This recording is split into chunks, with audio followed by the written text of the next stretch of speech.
Hi hello welcome. எல்லாம் எப்படி இருக்கீங்க? இன்றைக்கி என்ன பார்க்க போகிறோம்னா, புதுசாக வந்திருக்க படம் தாய் கிழவி. அந்த படத்தோட ரிவ்யூ தான் பார்க்க போகிறோம். வாங்க வீடியோக்குள்ளே போகலாம். மதுரை மாவட்டத்தில் காடுபட்டி அப்படிங்கிற ஒரு கிராமம் இருக்குது.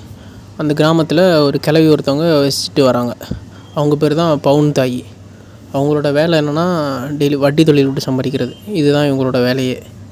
அவங்க வர்றாங்க அப்படின்னா அந்த ஊரே பயப்படும். அந்தளவுக்கு வட்டியை வாங்குவாங்க திருப்பி. அப்படிப்பட்டவங்களுக்கு ஒரு நாள் உடம்பு சரியில்லாமல் போகுது. அந்த கிழவியை பார்க்குறதுக்காக அவனோட மகன்க 3 பேர் இருக்காங்க. அவங்க பக்கத்து ஊரில் வேலை பார்த்துட்ருக்காங்க. அவங்க 3 பேர் இங்கே வர்றாங்க பார்க்குறதுக்காக. வந்துட்டு இவங்க என்ன நினைக்கிறாங்கன்னா, இந்த கிழவி இனிமேல் இருந்து என்ன பண்ண போகுது, செத்துட்டா நல்லாயிருக்கும் அப்படின்னு நினச்சிக்கிட்டு இருக்காங்க. அந்த டைமில் தான் நகை வியாபாரி இளவரசு அப்படிங்கிற ஒரு கேரக்டர் உள்ள வராப்பில். அவர் மூலமாக ஒரு விஷயம் வெளில வருது. அவர் என்ன சொல்லியிருக்காருன்னா, இந்த கிழவி 160 பவுன் நகை சேர்த்து வச்சுருக்கு அப்படின்னு இந்த குடும்பத்திட்ட சொல்கிறாரு.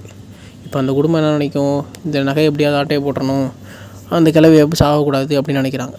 இதுக்கப்புறம் என்ன நடக்குது, அந்த நகையை அவங்க திருடினாங்களா இல்லையா அப்படிங்கிறது தான் படத்தோட கதை. பவுன் தாய் கேரக்டரில் நடிச்சிருக்க ராதிகா மேடம் படத்தோட ஸ்டார்டிங்லேருந்து எண்டிங் வரையும் சூப்பராக நடிச்சிருப்பாங்க.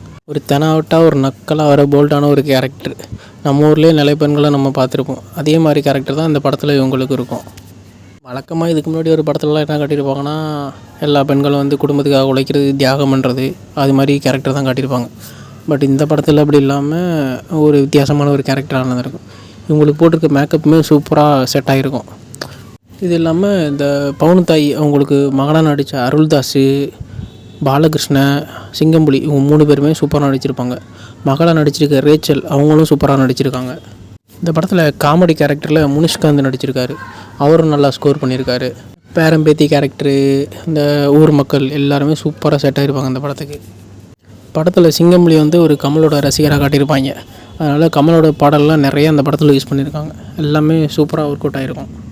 இந்த படத்தை வெறும் ஒரு கிழவியோட கதை அப்படின்னு நம்ம ஈஸியாக எடுத்துக்க முடியாது. ஏன்னா இந்த படத்தில் செகண்ட் ஹாஃபில் ஃபுல்லாக பெண்களை பற்றி நல்ல முக்கியத்துவம் கொடுத்துருக்காங்க. பெண்கள் வாழ்க்கையில் எப்படி தனியாக வாழணும், யாரோட துணை இல்லாமல் தனியாக நிற்கணும் அப்படிங்கிறத நல்லா காட்டியிருப்பாங்க. வாழ்க்கையில் பணம் ரொம்ப முக்கியம் அப்படிங்கிறதும் நல்லா காட்டியிருக்காங்க. அதே போல் கணவனை இழந்த பெண்கள் தனியாக இருக்கக்கூடாது, இன்னொரு வேண்பிட்டால் இன்னொரு கல்யாணம் கூட செஞ்சுக்கலாம், இப்போதும் ஸ்ட்ராங்காக தான் இருக்கணும் அப்படின்னு சொல்லிட்டு பெண்களுக்காக நிறையா பேசியிருக்காங்க அந்த படத்தில் நிறைய கேரக்டர் வந்தாலும் படத்தை ஒரு லேக் இல்லாமல் நல்லா கொண்டு போயிருக்காங்க. இது இல்லாமல் ராதிகாவோட சீனை இன்னும் கொஞ்சம் எக்ஸ்ட்ராவே கொண்டு வந்திருக்கணும்னு தோணும் நமக்கு. மொத்தத்தில் இந்த படம் எப்படி இருக்குன்னு கேட்டிங்கன்னா, ஒரு அருமையான படம். பெண்கள் கண்டிப்பாக ஒரு பார்க்க வேண்டிய படம். டைம் கிடைச்சா தேட்டரில் போய் கண்டிப்பாக பாருங்கள். இதே மாதிரி அடுத்த வீடியோவில் சந்திப்போம்.